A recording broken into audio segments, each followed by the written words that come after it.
this country, people talk about AI. But it's important to understand that AI on its own is absolutely meaningless. Because AI operates on top of data. Without data, AI means nothing. And if we look at data today, there is one thing which is very clear. Every single piece of data that comes out of the production system in the world, the data that was used to make this phone, the data that is used to make electric cars, the data that is used to make basically all electronics on the planet today is owned by China. And the consumption data is owned by the United States. In China, the consumption data is owned by China, but in India, companies like Google, companies like Facebook, companies like Instagram, X, they own our consumption data. So if India wants to talk about AI, it has to first answer the question, what data is going to power that AI? And the answer today is India does not have that data. Neither does India have production data, neither does India have consumption data. We have handed our consumption data to the big American companies, and the production data we don't have anyway. So what would that vision look like? The first thing, we would start getting youngsters excited about this revolution. We would start to introduce the idea of a completely new way of moving, a complete revolution in how things move. We would start teaching our children in schools about batteries, about electric motors, about how these things combine, about how drones, robots, electric cars are structured, how they will work together. And most important, we have to start building a production network so that we can get access to production data. Now, what would we focus on? We would not give you a laundry list. China has at least a 10-year lead on India in this space. China has been working on batteries, robots, motors, optics for the last 10 years, and we are behind. So what would our president's address say to the youngsters?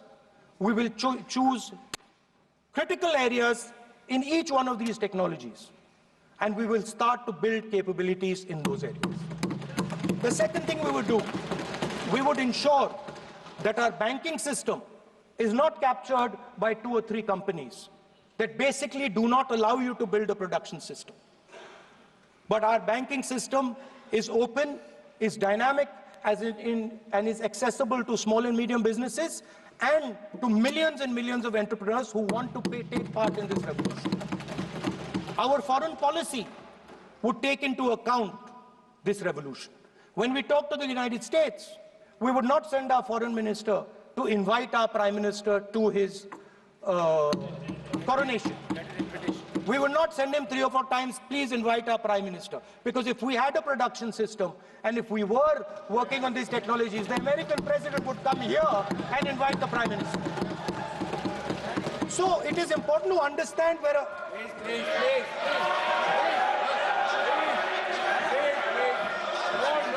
Without foreign policy.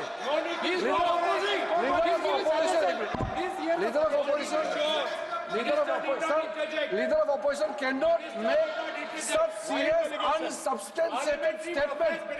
This is related to the relation between 2 countries. And he is making an unverified statement about invitation of the Prime Minister of our country. It's matter of our dignity. How can you make such kind of statement? He is leader of opposition, sir. He should be responsible in making such statement. LOP is giving us very positive suggestions. Why they are worried, sir? For the country, he is giving... Leader of opposition has the information from any official source. He must inform the House. If leader of opposition has the information, please inform the House. Who has told you That foreign ministers have visited for the purpose which you have mentioned. You must specify it. So, I'm sorry that disturbed you, that question. I apologize for disturbing your peace of mind. It's okay.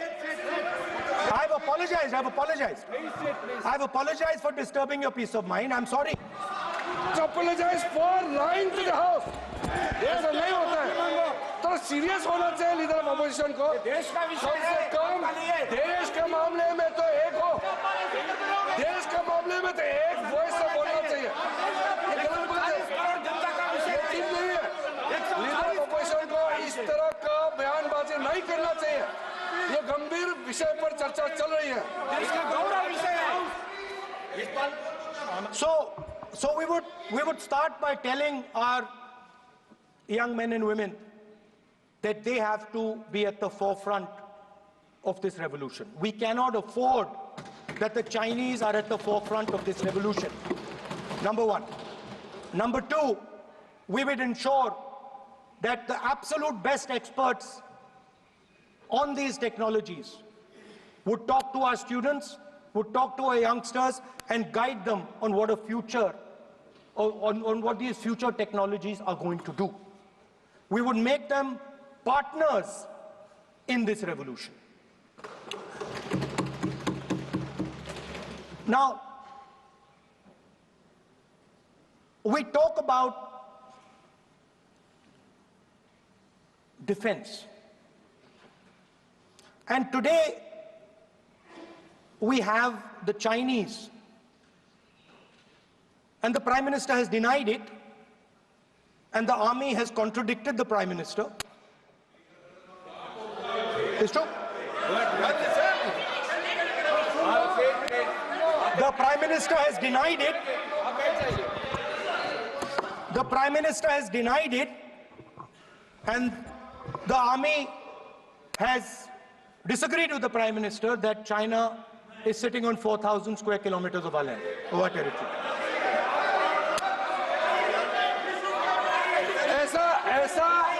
ऐसा इस सदन में अब मन चाहे बात नहीं बोल सकते हैं. ये बिल्कुल ठीक नहीं है सर. ये सीरियस मामला है. आप फॉरेन पॉलिसी पे, बॉर्डर इश्यू पर आप अपना कैसे मजाक बात कर सकते हैं. अपना मन मरन कहानी आप बना के बोल रहे हैं. ये तो बहुत सीरियस मामला है. विदेशी प्रतिपक्ष के नेता जो आप विषय बोल रहे हैं,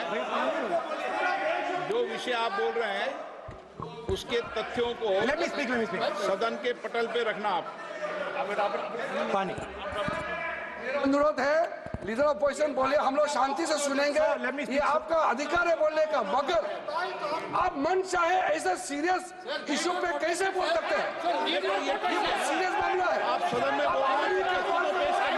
से बोलते हो, फॉरेन मिनिस्टर का बात बोल देते हो, सीमा का बात ऑफिशियल वर्जन से अलग बात करते हैं.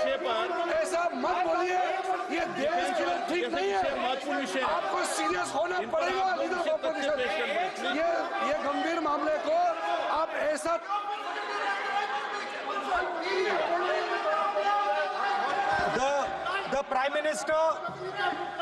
the Prime Minister has denied that Chinese forces are inside our territory, but for some reason our army keeps talking to the Chinese about their entry into our territory, and our Chief of Army Staff has said that the Chinese are inside our territory. This is a fact. This is not invention, this is a fact. Now, but the reason China is inside our territory is important. Because people think that wars are fought between armies and their weapons. But the fact of the matter is that wars are fought by industrial systems. The fact of the matter is that China has an industrial system that is far stronger, far bigger than our industrial system. And that is why they have the guts to come inside this country. The reason China is sitting inside this country is because Make in India has failed. The reason China is sitting inside this country is because India is refusing to produce. And I'm worried that India is going to give up this revolution to the Chinese once again. The reason I made this reference is because everything is connected. If and when we fight a war with China, we will be fighting with Chinese electric motors, Chinese batteries, Chinese optics, and we will be buying Chinese motors, Chinese optics, Chinese batteries.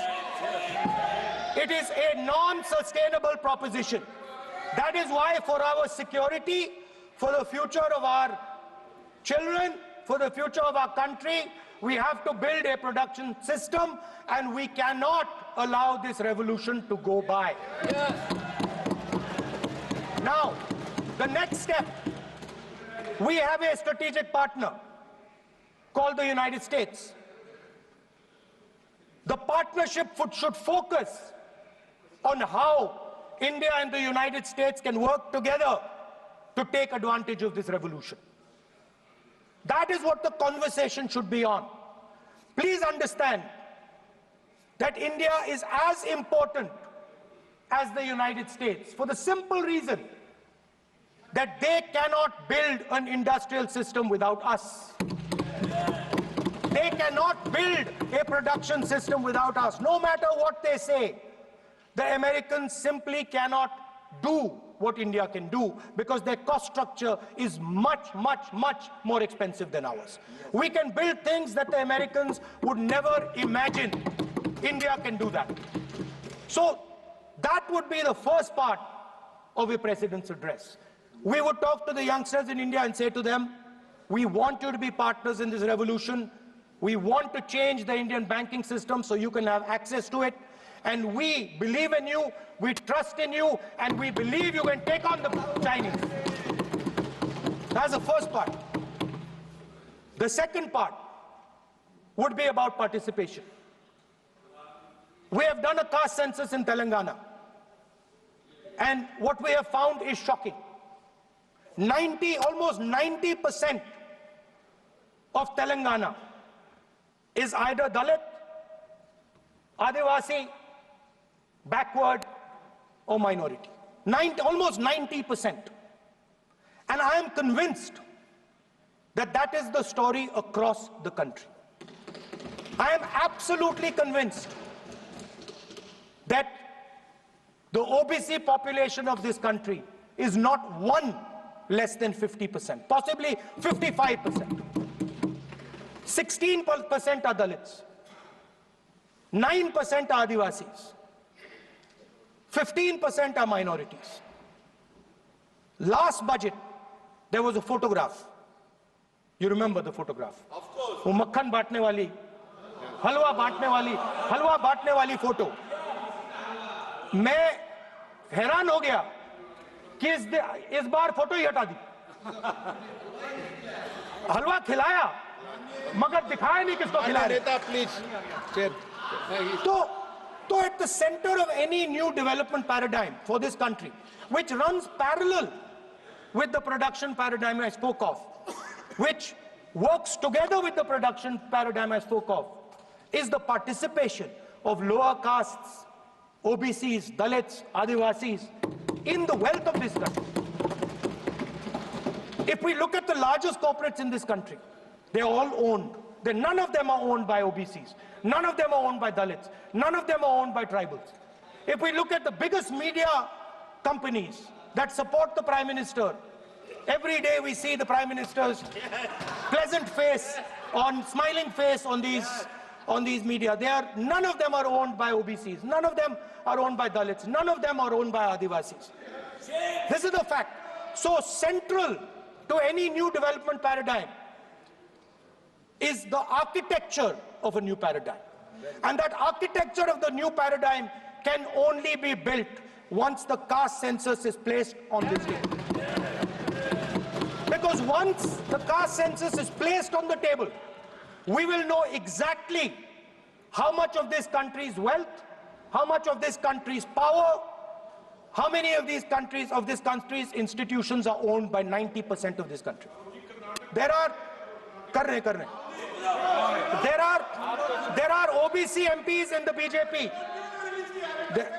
There are OBC MPs in the BJP. There are Dalit MPs in the BJP. There are Adivasi MPs in the BJP. Remember, you are OBCs, you have 50% of the population, and you have absolutely no power. I know that you're sitting there and you cannot even open your mouth. That is the truth of the country. प्रधानमंत्री का चेहरा आपको दिखाई नहीं देता है। जाति जनगणना, प्रधानमंत्री का चेहरा आपको दिखाई नहीं देता है। Architecture, participation, revolution in this country that we are going to bring. ये अंधेरा हो गया है। पार्लियामेंट में है। ये कुछ दिखता नहीं है। सोनिया गांधी, प्रियंका। ये लीडर ऑपोजिशन को कुछ दिखाई नहीं देता है। ओबीसी So बात करते हैं। the idea is, Speaker, दिखाई नहीं the देता idea.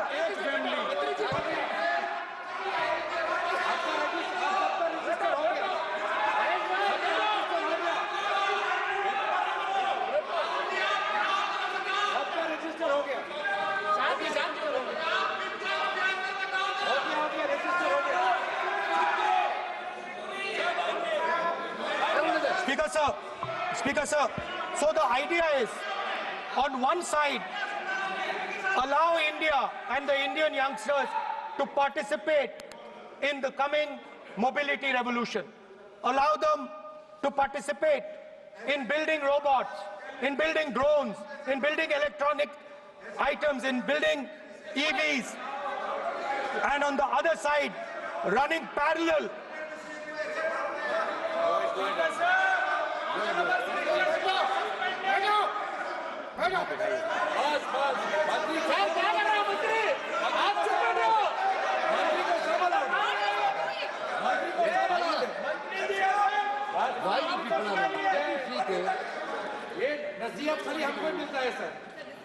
मैंने उनको ही मना The किया country, Speaker sir. ऐसा नहीं है So, आप भी बहुत डिस्टर्बेंस करते हैं okay, Speaker sir. So parallel ideas. One idea: participate in the mobility revolution. Whether you're thinking of economy, weapons, production, healthcare, India should participate in this revolution. India should become the master of the electric motor, master of the battery, master of optics, and master of AI applied on top of that production system. Now imagine the power of AI when we apply it to the caste census. You imagine what we will do with AI and what we will do with the social revolution in this country when we start to apply AI on the data that we get from the caste census. So we are going to run a parallel track. On one side, participation, revolutionizing the participation of Dalits, OBCs, Adivasis in the ruling of this country, in the institutions of this country, in distribution of wealth of this country. And on the other side, parallel track, challenge the Chinese and participate in the revolution and defeat the Chinese in electric motors, batteries, solar panels, and wind. Yeah. So that is the first two parts of any presidential election address that any India Gathbandhan leader would give you. The final, of course, we go back to the Constitution. This, our favorite,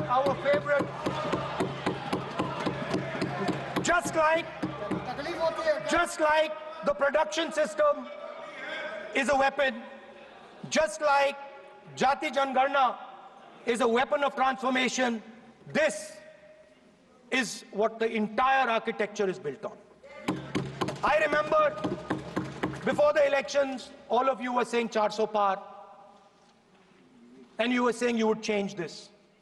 And then I was glad to see that the Prime Minister walked in and then was forced to bow his head in front of the Constitution. It was a moment of pride for all Congress people that we had explained to the Prime Minister and to the whole country that no force will dare touch this. Yeah. I know that the RSS has never accepted this. Mohan Bhagwatji has said that India didn't get independence in 1947. He has said that this constitution is meaningless. make your dream come true. This constitution is going to rule India always. Now, एक minute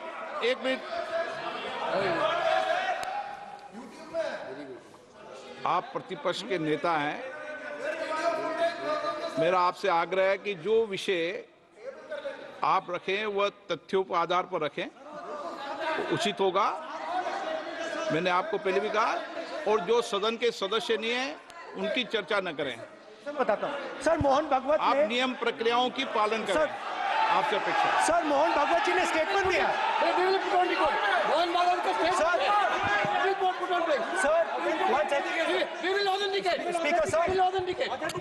Speaker sir, Mohan Bhagwat ji made a statement saying that India did not receive independence in 1947. It received independence when the Ram Mandir was inaugurated. We will place that on the table. Now, sir, I would like to mention one small thing, but very important thing. Speaker sir, this constitution is supported by भाषा पे ध्यान दीजिए। This constitution is supported by the vote of our people. Without the secure vote of the Indian people, this constitution means nothing. Now I want to bring to the notice of this House some data, some information about the Maharashtra election. Very simple stuff. Speaker sir, between the Lok Sabha election, which the India Alliance won, and the Vidhan Sabha election, the voting population of Himachal Pradesh was added to the voting roll of Maharashtra. Meaning the entire population of Himachal Pradesh was added to the voter rolls of Maharashtra. Please understand what I am saying. In Lok Sabha, the difference between Lok Sabha and Vidhan Sabha was the population of Himachal. The entire population. What? Almost 70 lakh new voters suddenly arrived between Lok Sabha and Vidhan Sabha. Now, the most interesting part, and the Prime Minister is not looking at me. The most interesting part. सुन रहा है, मजबूरी है। आप The तर्क most पे बात कर रहे हैं, interesting part तर्क पे सब सुनेंगे। देख नहीं रहे तर्क पे बात करो। मुंह नीचे कर लिया suddenly. The most interesting part is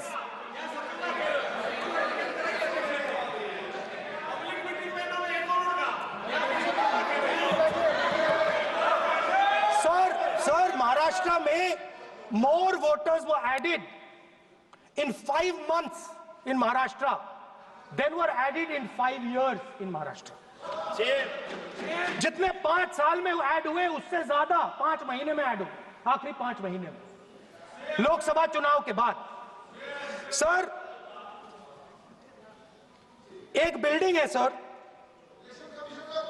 Shirdi में, एक बिल्डिंग में 7,000 नए वोटर एक बिल्डिंग में ऐड हुए सर। एक बिल्डिंग में 7,000 नए वोटर ऐड हुए सर।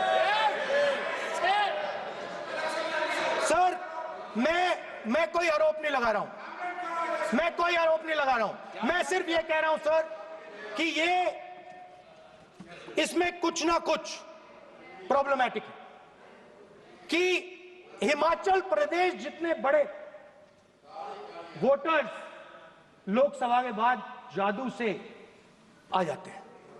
अब हम क्या कह रहे हैं, हमने इलेक्शन कमीशन से रिपीटेडली कहा है कि हम आरोप नहीं लगा रहे हैं। आप एक काम कीजिए, हमें लोकसभा की वोटर लिस्ट दे दीजिए, नेम, एड्रेस और इलेक्ट्रॉनिकली दीजिए, और विधानसभा नहीं है। नहीं सर, नहीं। स्पीकर सर, वो सब वेबसाइट पे रहती है, सब जानते हैं, कभी भी कोई निकाल सकता है। स्पीकर सर, मैं समझा देता हूं sir.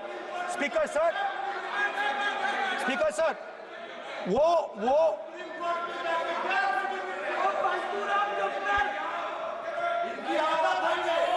Speaker, sir, we have asked. Speaker, sir.